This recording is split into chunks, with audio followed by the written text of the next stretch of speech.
Continuando, vamos a hablar de otro organelo importante que es el lisosoma. El lisosoma es el aparato destructor de cualquier cosa que entre en él. Es capaz de destruir casi todas las estructuras, todas las biomoléculas que existen. Y este va a ser un organelo redondo, realmente esférico, el cual va a tener en su interior un montón de enzimas hidrolíticas, enzimas hidrolasas ácidas. Estas enzimas, cuando el interior del lisosoma se acidifique por bombas de protones, estas van a activarse y van a destruir cualquier cosa que haya en el interior del lisosoma. Muy bien. Únicamente hay que mencionar que hay un receptor que es el receptor de la manosa 6-fosfato, que es el que le indica al aparato de Golgi a dónde mandar las proteínas lisosomales. Proteínas y enzimas lisosomales es lo mismo, son sinónimos. Muy bien. Conozcan las proteínas por si acaso: proteasas, nucleasas, glucosidasas, lipasas, fosfolipasas, etc. Cada una de ellas es importante. Entonces, ¿cómo dijimos que íbamos a identificar el...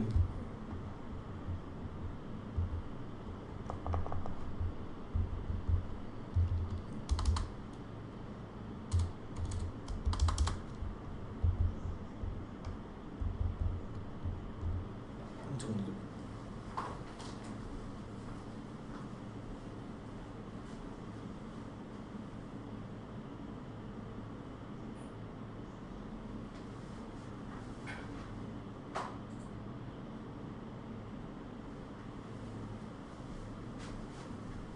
Listo.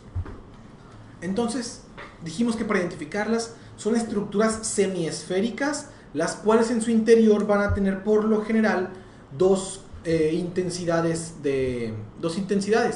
Una que vamos a ver, una intensidad leve, que es una electrolucidez, y una electrodensidad.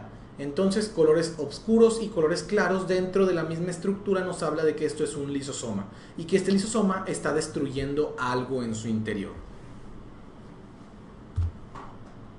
Más de lo mismo, son esferas o semiesferas, las cuales en su interior tienen las dos intensidades: electrodensidad y electrolucidez. Electrodensidad y electrolucidez. Más de lo mismo, todo bien característico. Entonces, lisosoma, incluso este de aquí es un lisosoma también. Y ustedes son capaces de decirme qué es esto. ¿Recuerdan las bolitas y palitos? Entonces, bolitas y palitos, bolitas y palitos. Acá más, bolitas y palitos. Bolitas y palitos. Esos son partes del retículo endoplasmático liso. Entonces tenemos en esta imagen lisosomas, retículo endoplasmático liso y mitocondrias, que vamos a analizar un poco más adelante.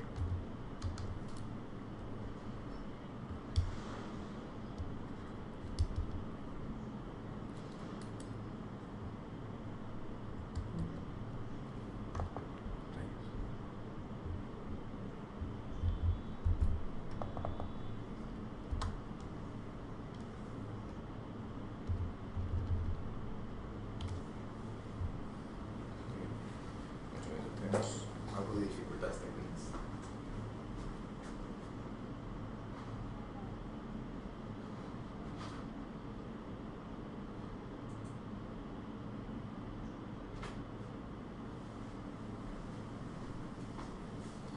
Muy bien. Entonces, más de lo mismo, tenemos aquí nuestros lisosomas bien bonitos, bien característicos. Una esfera o una semiesfera, la cual tiene electrolucidez y electrodensidad en su interior. Microscopía electrónica de transmisión, blanco y negro y en 2 dimensiones. Más de lo mismo, en este caso tres lisosomas diferentes, bien bonitos. Aquí, uno aquí y uno acá. Muy bien. Existen algunos casos genéticos en los cuales los lisosomas no tienen todas las enzimas necesarias para degradar los componentes. En estos casos se da una enfermedad que se llama enfermedades lisosomales o mucopolisacaridosis, porque se acumulan unas estructuras llamadas mucopolisacáridos, porque los lisosomas son incapaces de destruirlos. Estos son los representantes más importantes de estas enfermedades. La enfermedad de Gaucher, el síndrome de Tay-Sachs, súper importante, la enfermedad de Pompe y la enfermedad de Wolman. Estos son enfermedades lisosomales. enfermedades donde los lisosomas no están bien sintetizados.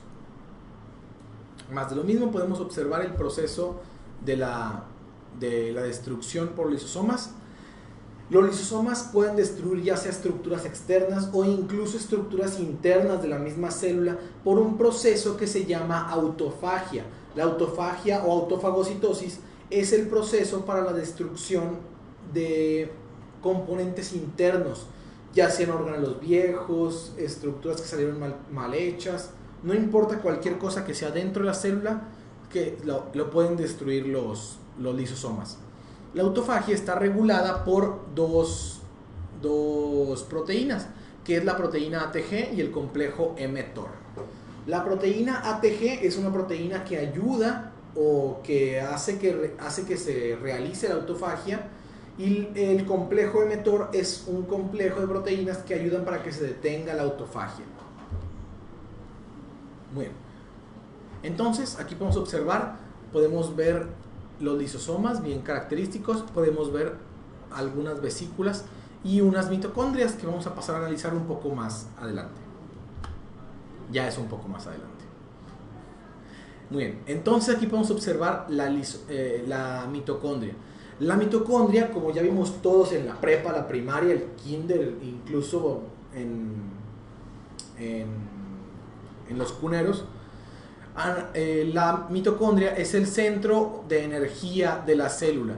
Es aquella estructura que le va a dar energía a toda la célula, pero obviamente no produce electricidad, sino que va a producir una proteína que se llama ATP, adenosintrifosfato.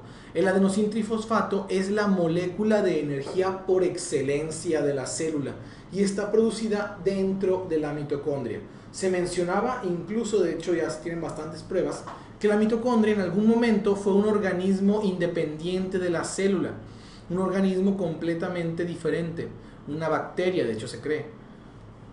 Cuando la mitocondria fue fagocitada por alguna célula que dijo, ¿sabes qué? Esta estructura me sirve a mí porque está produciendo energía, la guardó en su interior y esa mitocondria ha ido de generación en generación transmitiéndose de una persona a otra a partir de su madre. Entonces, mitocondria es el centro productor de ATP o el centro productor de energía de la célula.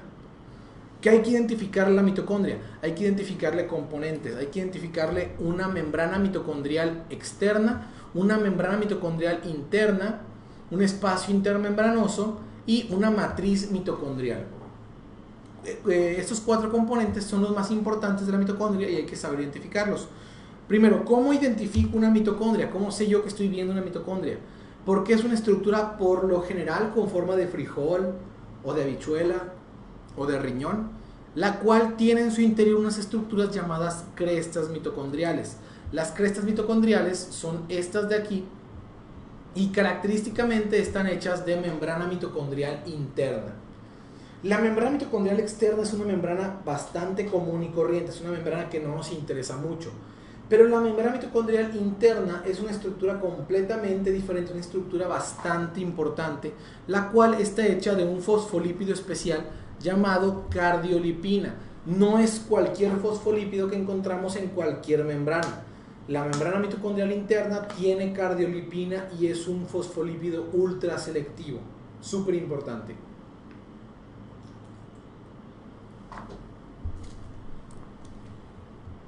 Muy bien, entonces con esta imagen podemos identificar todo de la mitocondria. Podemos identificar en estos segmentos de aquí, esta pequeña línea oscura de aquí es la membrana mitocondrial externa, es muy pequeña y no nos interesa, no tiene nada importante.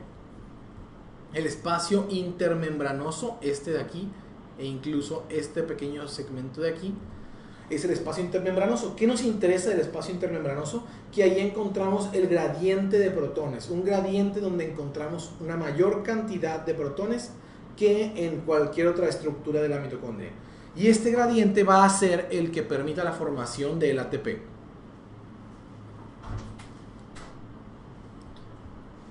Entonces, el gradiente lo encontramos aquí en la membrana o en el espacio intermembranoso. Y por último, la matriz mitocondrial En la matriz mitocondrial encontramos un montón de componentes importantes, los cuales ayudan para la función normal de la mitocondria. Dentro de los componentes más importantes son todas aquellas enzimas que se llevan o que se necesitan para realizar el ciclo de Krebs. Todas ellas las encontramos en la matriz mitocondrial, todo lo que no sea cresta mitocondrial. Estas son las crestas. Las crestas están hechas de membrana mitocondrial interna, de la cardiolipina que mencionábamos.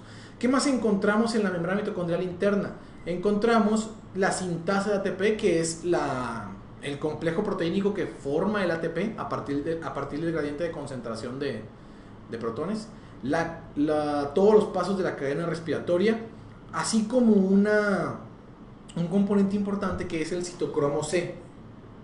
La mitocondria es un organelo tan importante que él se encarga de decirle a la célula que entre en apoptosis. ¿Qué es la apoptosis? Dijimos que la apoptosis era la muerte celular programada. Esta se lleva a cabo cuando el citocromo C sale al citoplasma de la célula. Al momento de encontrar citocromo C en el citoplasma de la célula, este le está indicando a la célula, ¿sabes qué? Entra en apoptosis. Muy bien. Un poco más de mitocondrias. Podemos encontrar bien bonita la mitocondria.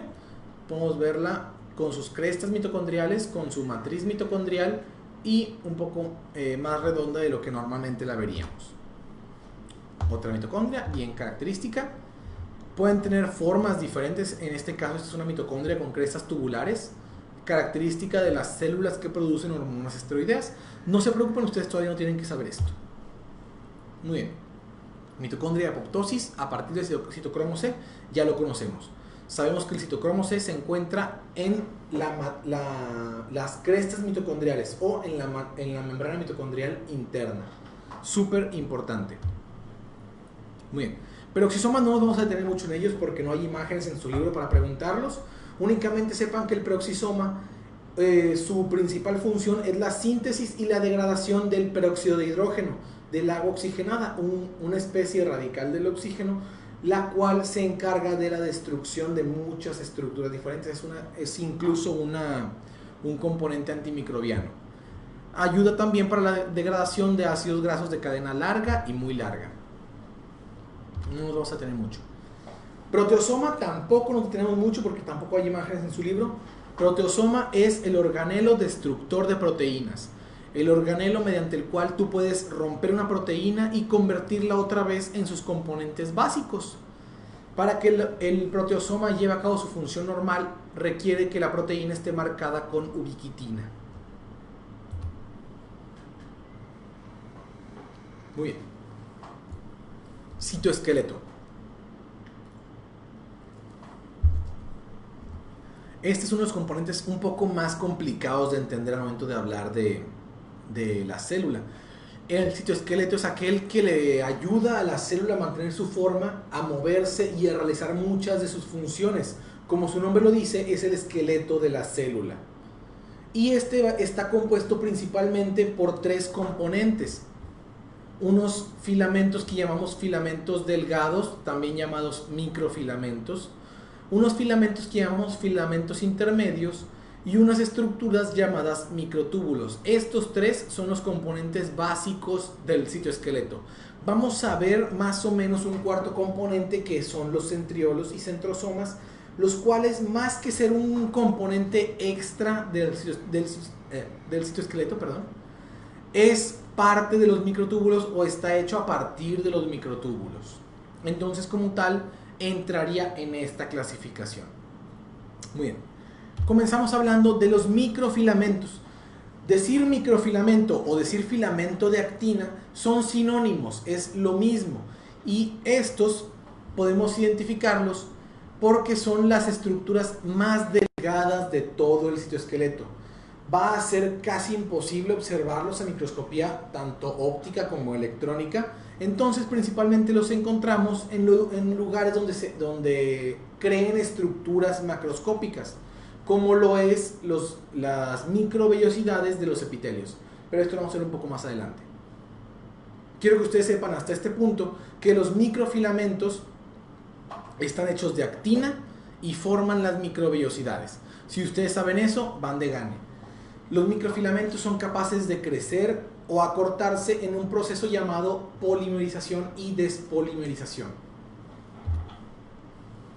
Aquí podemos ver un esquema de una microvellosidad y en su interior un montón de microfilamentos. Microvellosidad y un montón de microfilamentos. Todo esto es citoesqueleto. Esto de acá también, pero lo pasaremos a analizar un poco más adelante. Muy bien. En el músculo adquiere una función muy importante, la cual vamos a mencionar cuando observemos el músculo, que es formar las fibras musculares, las fibras que van a encargarse de la contracción.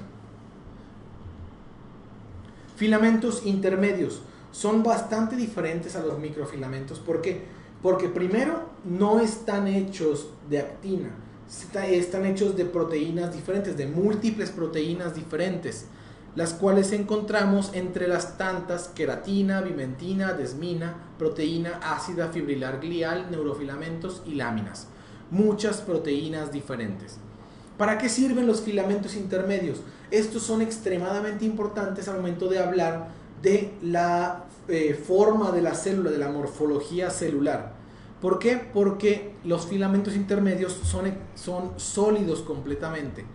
Y al ser sólidos, estos no se polimerizan y despolimerizan, o no crecen y se acortan, y mantienen una forma constante casi toda su vida.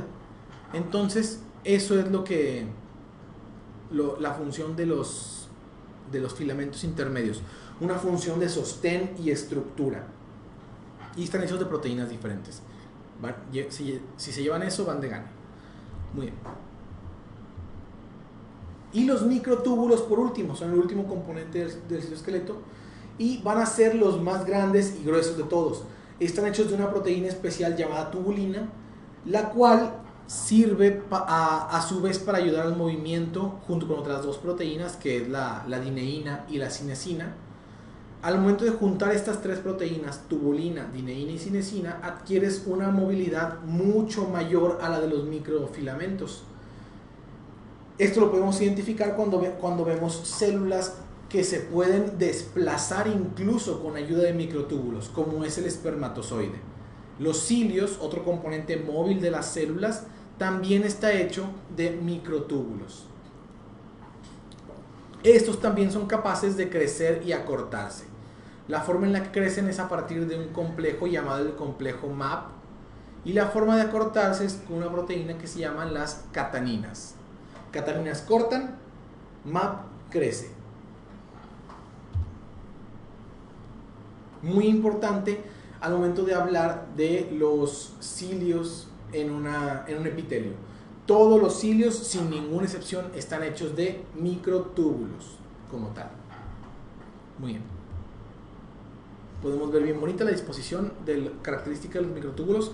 Imagínense que esta imagen es esta, pero con los microtúbulos cortados en lugar de forma longitudinal, cortados de forma transversal.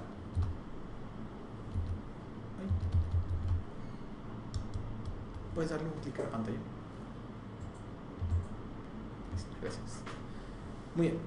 Entonces, cortados de forma transversal. Y característicamente los cilios podemos observar esta disposición de 9 dobletes y dos singletes en el interior.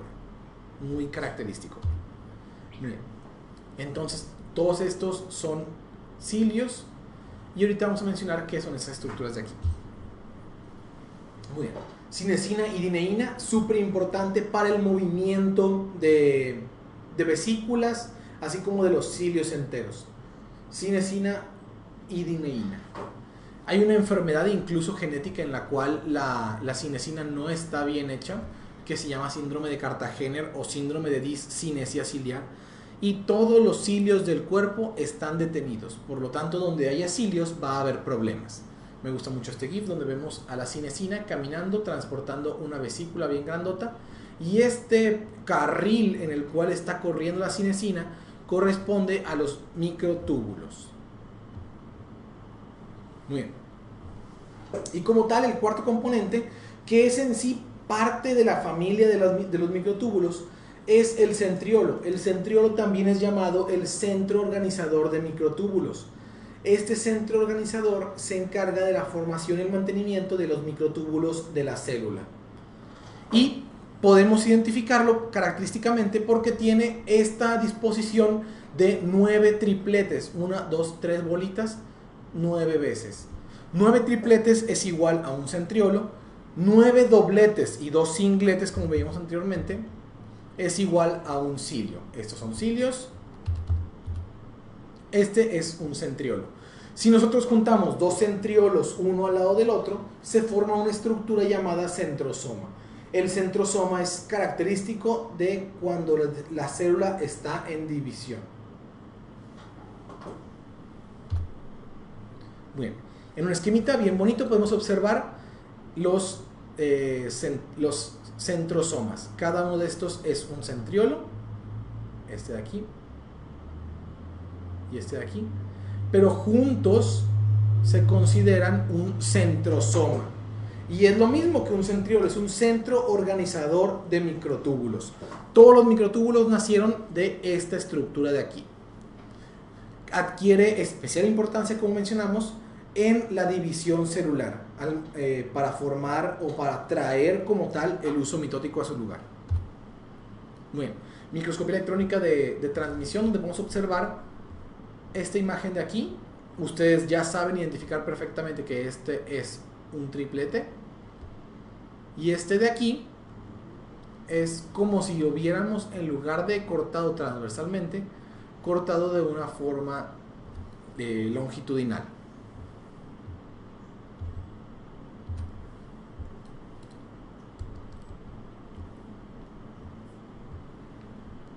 ¿Quieres echarme una manita dándole un clic a la imagen? Muy bien, imagen muy importante, es de su libro y seguramente que viene en cualquier examen que les pongan. Podemos observar estas estructuras de aquí. Este, como usted ya sabe identificar, es un centriolo y este de aquí es otro centriolo. Por lo tanto, esto es un centrosoma y este de acá también, separados. Entonces estas células probablemente se encuentran en división celular. Muy bien. Como mencionamos, el uso mitótico adquiere especial importancia cuando hablamos de los microtúbulos. Todo el uso mitótico está hecho de microtúbulos. Muy bien. Las inclusiones no nos detenemos mucho porque realmente no hay muchas imágenes o no hay imágenes en su libro de las inclusiones. Tenemos tres tipos de inclusiones principalmente. Inclusiones de glucógeno, que sirven para almacenar glucosa. Inclusiones lipídicas, las cuales sirven para almacenar colesterol o ácidos grasos, e inclusiones cristaloides, las cuales principalmente funcionan para almacenar proteínas. Entonces, dependiendo de cuál inclusión estemos manejando, es la función que tienen.